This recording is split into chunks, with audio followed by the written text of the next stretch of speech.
Salah satu proses pembangunan hukum yang sedang kita laksanakan, khususnya di bidang hukum pidana, adalah dengan melakukan revisi terhadap Kitab Undang-Undang Hukum Pidana. Kita sedang membuat KUHP Indonesia yang multi-culture, multi-religi, multi-etnis, bukan KUHP Perancis, KUHP Amerika, dan lain sebagainya. Sehingga harus disesuaikan dengan situasi dan kondisi di Indonesia.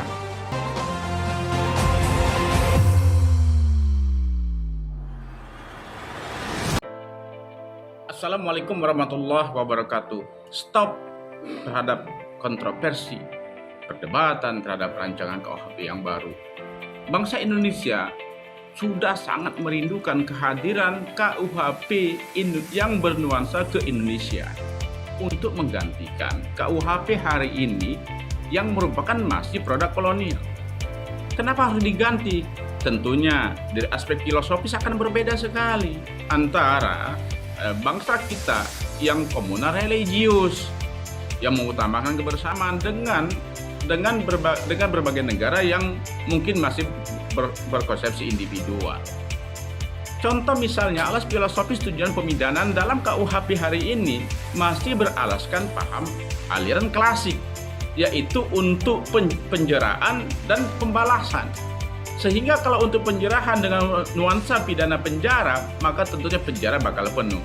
Atau hanya untuk pembalasan semata, juga tidak akan bisa memperbaiki pelaku-pelaku kejahatan yang nuansanya pelaku kejahatan itu juga harus didekati dengan konsepsi individualisasi mengapa mereka melakukan suatu tindak pidana. Oleh karena itu perdebatan terhadap kontroversi rancang KUHP ini harus dihentikan. Kita harus bicara yang benar, yang jujur sesuai dengan keahlian. Masyarakat harus jangan mudah terprovokasi.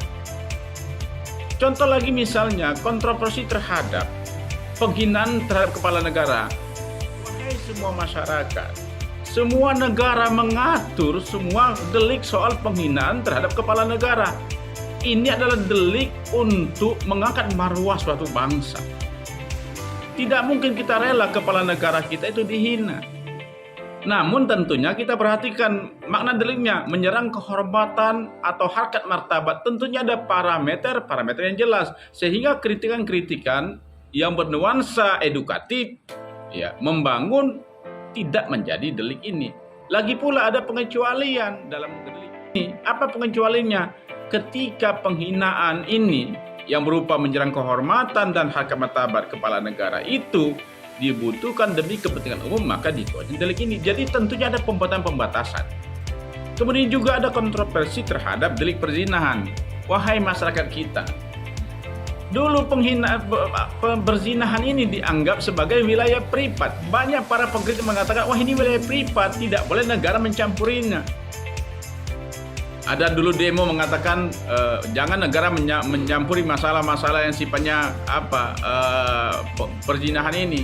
Padahal Bapak Ibu sekalian, seluruh masyarakat kita bangsa Indonesia, bahwa perzinahan itu bukan crime without victim, karena banyak yang mengatakan perzinahan itu crime without victim, kejahatan tanpa korban. Nah, di dalam rancangan KUHP sudah dibangun suatu tujuan pemidanaan yang bernuansa keindonesiaan. Salah satunya apa itu? Tujuannya adalah untuk menyelesaikan konflik yang terjadi dan mengembalikan keseimbangan lingkungan yang terganggu. Apa makna dari tujuan pemidanaan yang bernuansa keindonesiaan ini? Ini diambil dari hakikat delik adat, ya. Dalam konteks delik adat, kejahatan itu tidak hanya menyerang dan tidak hanya berhubungan antara pelaku dan korban saja. Akibat kejahatan, maka terjadi juga kesialan dalam masyarakat. Ketika terjadi perzinahan suatu daerah, maka seluruh masyarakat kita menjadi sial. Sehingga dalam pemahaman masyarakat kita, yang namanya banjir, tanah longsor, gempa bumi, itu selalu dikaitkan dengan ulah manusia. Karena manusia sudah banyak maksiatnya. Artinya bahwa dari sisi filosofis masyarakat kita yang komunal dan religius, maka kasus atau delik perzinahan itu bukan crime without victim, tetapi korban dari perzinahan itu adalah nilai-nilai dalam masyarakat dan lingkungan harmonisasi manusia dengan alam sekitar. Dan siapa pemilik alam? Tuhan. Jadi masyarakat harus memahami, ya, bahwa bangsa kita yang punya kearifan lokal luar biasa ini harus dipahami secara teliti, jernih, ya, dan diimplementasikan berbeda dengan bangsa-bangsa lain. Nah, kehadiran rancang KUHP inilah cara esensi mengkonkretisasi berbagai nilai kearifan lokal yang tentunya bernilai komunal religius, ya, menjadi bentuk hukum positif.